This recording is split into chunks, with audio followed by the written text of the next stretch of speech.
Currently, there's a massive crisis at our southern border. Just last month's data of attempted illegal crossings represented the staggering 591% increase from just 2 years ago. Also driving this crisis is the makeup of the individuals who are crossing the border. Rather than adult males who we saw in years past, family units and unaccompanied children are spiking, and our laws have not yet caught up. There is a surge of people who seek, and I emphasize to you, sir, the word seek, to be apprehended at the border, brought into custody, claim asylum, and be allowed to gain access to American jobs, healthcare, and education. This new group of families and unaccompanied minors arriving from Central America presents significant new challenges and must be addressed by this committee and the House. In the past, Democrats and Republicans would work together to address these issues, which are critical to the security of our country. Sadly, this has not been the case at all since January, when I was sworn in. The complete breakdown of bipartisan work in the face of the overwhelming scope and severity of this crisis has almost crippled DHS in carrying out your work. I am further concerned to hear you testify today that you expect the agency to exhaust funding before the end of the fiscal year if Congress does not act on your latest supplemental funding request. Now let me discuss my firsthand experience on this issue and how they relate to the question I'm about to ask you regarding an immediate measure to address this crisis while Congress works to get its act together.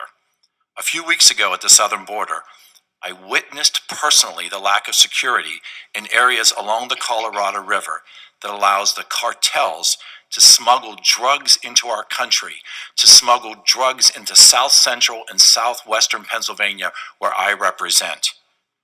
During that visit, I also spoke with some CBP agents on the ground, and I was shocked by what was discussed.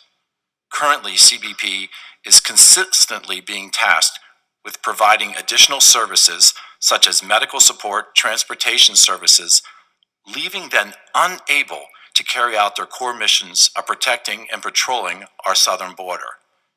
The shortage of personnel is glaring, and one of the suggestions that the members of law enforcement made to me at this visit was that additional National Guard troops could be deployed to the border to help alleviate staffing issues. Do you believe that the presence of additional National Guard troops would be beneficial in curbing the crisis on the southern border? Is it time to address the immediate crisis and send additional National Guard troops to our southern border? Thank you, Congressman, for, first of all, you're going to the border and meeting with our men and women, but also for just accurately laying out the scope of the challenge we face. 6 times last year in terms of the crossings, the change in demographics, the fact that 40% of our Border Patrol agents in top sectors of traffic are now dealing with care, custody, transportation, hospital watch for migrants. They're not on the border. They're not securing it against drugs coming across or against people that are trying to evade capture. That's a huge risk. It's a huge problem and a challenge that we're facing. So how can we address it? Well, first of all, I went to the border a week and a half ago with the Acting Secretary of Defense to look at this problem together, to talk about expanding our partnership in this area.